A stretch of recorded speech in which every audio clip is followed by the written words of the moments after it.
Hello guys, welcome back to my YouTube channel blogs with Priyanjali. অনেক দিন বাদে দেখো আবার একটা বড় ব্লগ নিয়ে চলে এসেছি।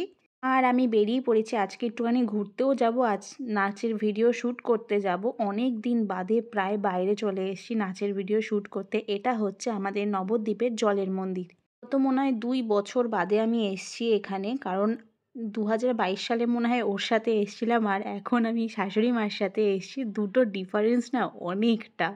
তখন তো আর ব্লগ ভিডিও সেইভাবে করতাম না, তাই তখনকার ভিডিও তোমাদের সাথে শেয়ার করতে পারলাম না। আর এই দেখো জলের মন্দিরে প্রচুর প্রচুর হরিণ এসছে, তারপরে রাজহাঁস আছে, অনেক কিছু রয়েছে। দেখো এরা কি সুন্দর টুকটুক করে হাঁটতে হাঁটতে দল বেঁধে সবাই যাচ্ছে আসছে, এরকম করছে। আমার তো খুবই ভালো লাগছে, মনে হচ্ছিলো গিয়ে ধরি। দেখো কতটা সাদা, কি ভালো লাগছে। আর এইটা হচ্ছে জলের মন্দির। দেখো চারিদিকে জল, তার মাঝখানে মন্দির। আর এখানে ঘুরতে এসছি, ভিডিও করতে এসছি, আমি ঢং করব না তা তো কখনো হতেই পারে না। এখানে এসে মা হয়ে গেছে হচ্ছে আমার ক্যামেরাম্যান। আমি যত নাচের ভিডিও করছি বা বলছি এগুলো একটুখানি ধরে দাও করে দাও, সব মা করছে।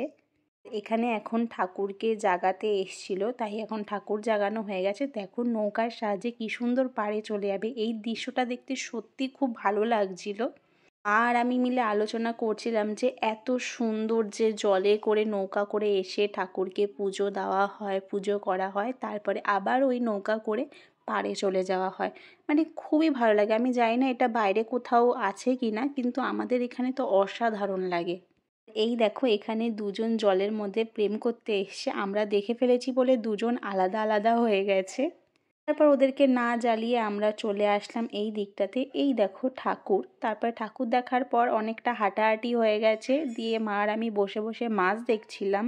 এখানে প্রচুর মাছ আছে, দেখো ওদেরকে বিস্কুট দেওয়া হচ্ছে, তারপরে পপকর্ন দেওয়া হচ্ছে, ওরা কি সুন্দর খাচ্ছে।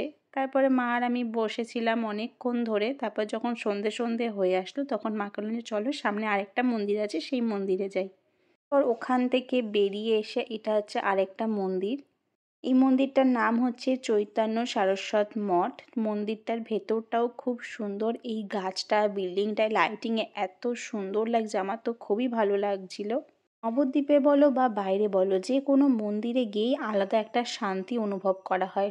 মানে মন্দিরের ভেতরে এত সুন্দর শান্ত শিষ্ট মানে জায়গা, মানে আর কোথাও মনে হয় এর থেকে ভালো জায়গা হয় না। তারপরে ভেতরে ঢুকে গেছি, দেখছি যে সারা জায়গায় ফুল দিয়ে সাজানো রয়েছে। আর ওই যে ঠাকুর দেখা যাচ্ছে এখান থেকেই দেখো। ঠাকুরের আরেকটু সামনে চলে গেছি ঠাকুরকে ভালোভাবে দর্শন করার জন্য। ঠাকুর তুমি সবাইকে ভালো রেখো, তুমি নিজেও ভালো থেকো। তারপর ওখান থেকে বেরিয়ে পড়েছি। বেরিয়ে এসে টোটো করে এসে চপ কিনে নিলাম। চপ কিনে গিয়ে বাড়িতে গিয়ে মুড়ি চানাচুর চপ দিয়ে এখন খাওয়া দাওয়া হবে, কারণ খুব খিদে পেয়েছে। ও দেখছি যে বাড়িতে রয়েছে, তাই ফার্স্ট ওকেই আমি দিলাম, আর ওদিকে মাকে দিয়ে দিয়েছি খেতে। এখান থেকে ও আর আমি খাবো। চলো টাটা, দেখা হচ্ছে নতুন একটা নিউ ব্লগে।